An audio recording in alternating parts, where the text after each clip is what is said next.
नमस्कार, सुलगता सवाल देख रहे हैं और मैं हूं आपके साथ दिव्या सिंह। दिल्ली विधानसभा चुनाव के रंग में रंग चुकी है। फरवरी में चुनाव होने वाला है। सभी पार्टियों ने अभी से ही एड़ी चोटी का दम लगा रखा है। इस चुनाव में फर्जी वोटर, आईडी कार्ड और बांग्लादेशियों का मुद्दा गरमाया हुआ है।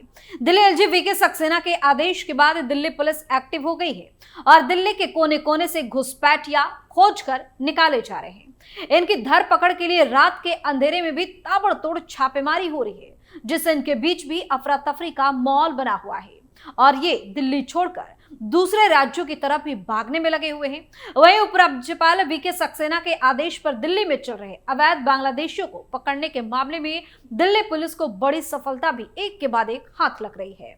दिल्ली में चुनाव से पहले ताबड़तोड़ पकड़े जा रहे बांग्लादेशियों पर तमाम तरह के सवाल सुलग रहे हैं। एलजी के आदेश ने क्यों मचाया बवाल?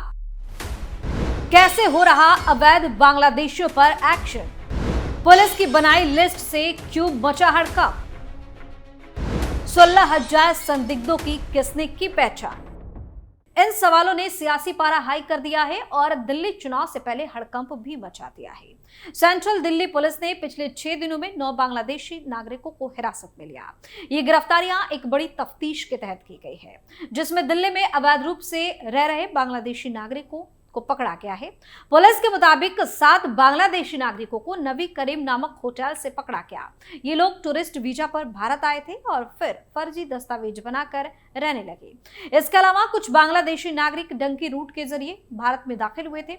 डंकी रूट का इस्तेमाल करके ये लोग पहले पश्चिम बंगाल, त्रिपुरा से होते हुए दिल्ली पहुंचे। इस रूट का इस्तेमाल अवैध तरीके से सीमा पार करने के लिए किया जाता है। अब तक सेंट्रल दिल्ली पुलिस कुल 14 बांग्लादेशी नागरिकों को हिरासत में ले चुकी है और उन्हें फॉरेंस रजिस्ट्रेशन ऑफिस यानी कि FRRO के पास भेज दिया गया है, जहां इनकी कागजातों की जांच की जाएगी। कैसे वापस भेजा गया बांग्लादेशी नागरिक? इससे पहले दक्षिण पश्चिमी दिल्ली के पालम गांव में अवैध रूप से रह रहे बांग्लादेशी नागरिक की पहचान कर उसे वापस उसके देश भेज दिया गया।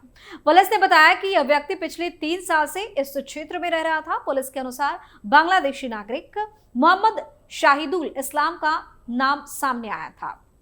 सूचना मिलने के बाद पुलिस की एक टीम ने मंगलापुरी में इस संदिग्ध व्यक्ति के पास पहुंचकर उसकी जांच की। जब उसे भारतीय वैध दस्तावेजों के बारे में पूछा गया तो वो कोई भी कानूनी दस्तावेज दिखा नहीं सका।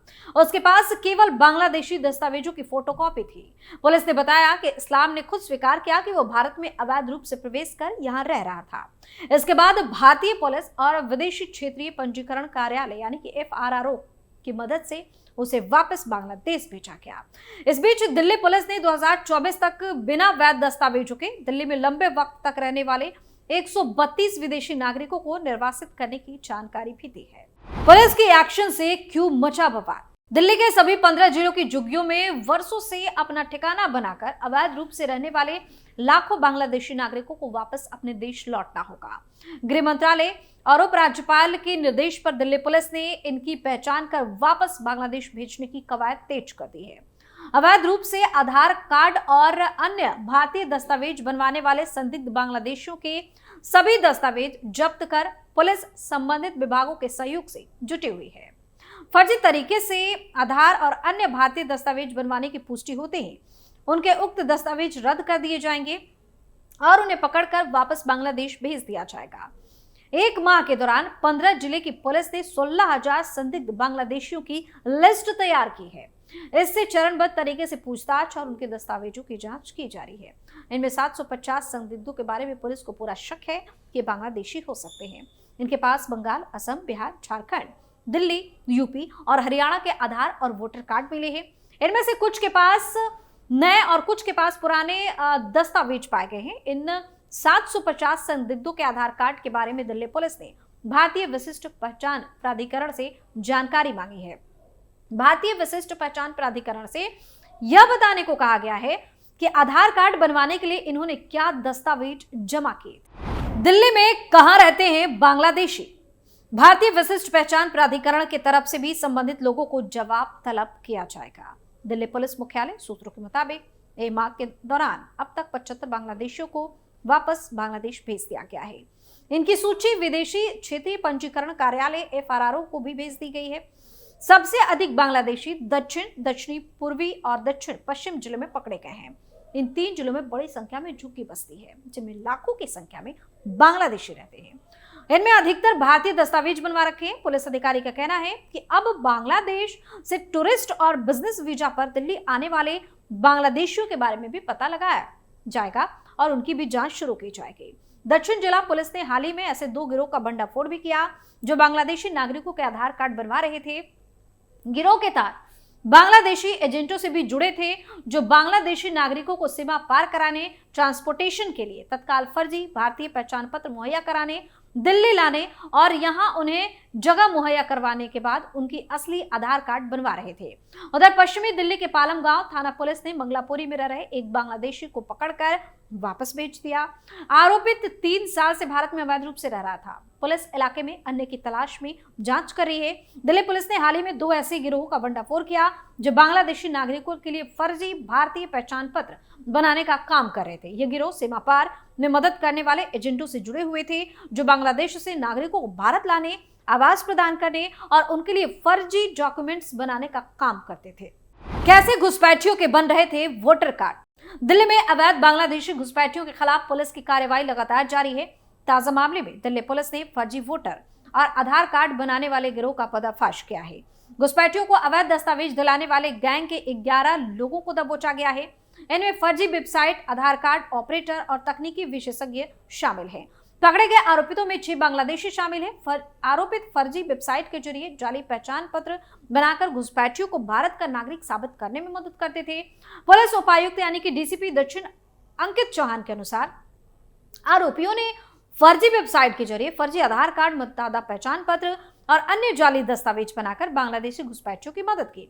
डीसीपी चौहान ने कहा कि बांग्लादेशी घुसपैठिए जंगल के रास्ते और एक्सप्रेस ट्रेनों के जरिए भारत में दाखिल होते हैं। उन्होंने बताया कि अब तक 11 आरोपियों को गिरफ्तार किया गया है, जो फर्जी वेबसाइटों के जरिए जाली पहचान पत्रों का इस्तेमाल कर बांग्लादेशी नागरिकों की मदद करते हैं।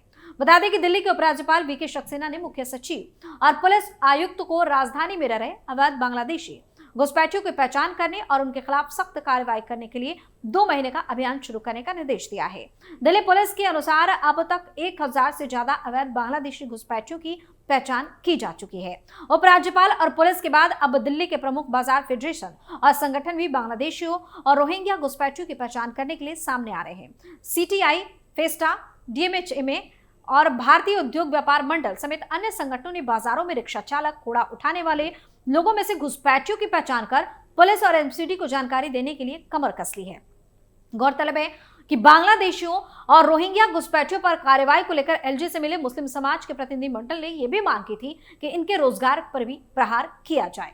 मुंबई की क्राइम ब्रांच ने क्या किया खुलासा। मुंबई में क्राइम ब्रांच ने शहर में अवैध तरीके से रहने वाले बांग्लादेशियों पर बड़ी कार्रवाई की है। पुलिस की जांच में बड़ा खुलासा हुआ है। इसमें बांग्लादेशियों को अवैध तरीके से भारत लाने का रेट चार्ज मिला।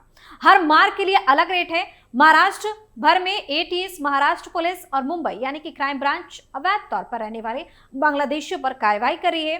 कल घाटकपोरा में पुलिस 13 अवैध बांग्लादेशियों को गिरफ्तार की थी और मुंबई पुलिस की क्राइम ब्रांच की तरफ से 7 बांग्लादेशी नागरिकों को गिरफ्तार किया गया। मुंबई के चर्नी रोड स्टेशन के पास से भी एक बांग्लादेशी को गिरफ्तार किया गया। ये व्यक्ति साल 1994 से मुंबई में रह रहा था। इस व्यक्ति का नाम मोहम्मद इंद्रीश शेख उर्फ जोशिमुद्दीन विश्वदेवन है। इन पकड़े गए बांग्लादेशियों की जांच के दौरान पुलिस को एक रेट कार्ड की जानकारी मिली है, जिसमें बांग्लादेशी को भारत में आने के लिए कितने रुपए खर्च करने पड़ते हैं, इसका ब्यौरा भी है। क्राइम ब्रांच के सूत्रों के अनुसार आरोपी मालदा, 24 परगना, मुर्शिदाबाद, दिनेशपुर और छपली, नवाबगंज जैसे इलाकों से भारत में प्रवेश करते हैं। सूत्रों का दावा है कि इन बांग्लादेशियों को भारत लाने के लिए दलालों का एक रेट चार्ज होता है। उसमें अलग अलग मार्गों से अवैध तरीके से ले जाए जाने के लिए अलग अलग रेट भी फिक्स किए गए हैं। बांग्लादेशियों के लिए दलाल कैसे करते हैं का खबर है कि पहाड़ी रास्ते से भारत में प्रवेश करने के लिए दलालों को 7 से 8 हजार रुपए देने पड़ते हैं, क्योंकि इन रास्तों पर जोखिम कम होता है। वहीं अगर उन्हें पानी के रास्ते भारत में एंट्री लेनी हो तो इसके लिए उन्हें 2 से 4 हजार रुपए देने पड़ते हैं। रेट फिक्स है। पानी का रास्ता सबसे मुश्किल है, इसलिए रेट कम है। सूत्रों ने यह भी दावा किया कि अगर उन्हें बिना रिस्क के भारत में आना है तो उन्हें दलालों को 12 से 15 हजार रुपए देने होते हैं। इसमें उन्हें समतल जमीन के रास्ते से भारत लाया जाता है। बांग्लादेश से भारत आने के बाद भारतीय कागजात बनाने के लिए भी दलालों का रेट कार्ड है। दलाल की मदद से आधार कार्ड बनवाने का रेट मात्र 2,000 रुपए है। आधार कार्ड बनने के बाद ये लोग भारत के किसी भी कोने में जा सकते हैं। नौकरी के लिए भी पैसे देने पड़ते हैं, उनका भी रेट कार्ड है।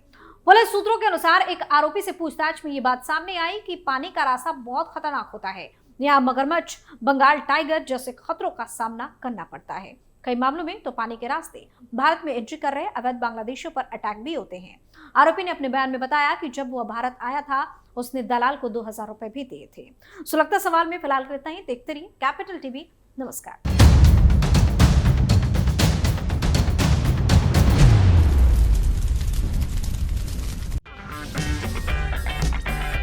अगर आपको हमारा वीडियो पसंद आया हो तो इसे लाइक करें, हमारे चैनल को सब्सक्राइब करें और हाँ, बेल आइकन दबाना ना भूलें ताकि आप तक हमारे वीडियो की नोटिफिकेशन पहुंचती रहे। आप अपना सुझाव हमें कमेंट बॉक्स में दे सकते हैं। हमारे साथ जुड़ने के लिए शुक्रिया।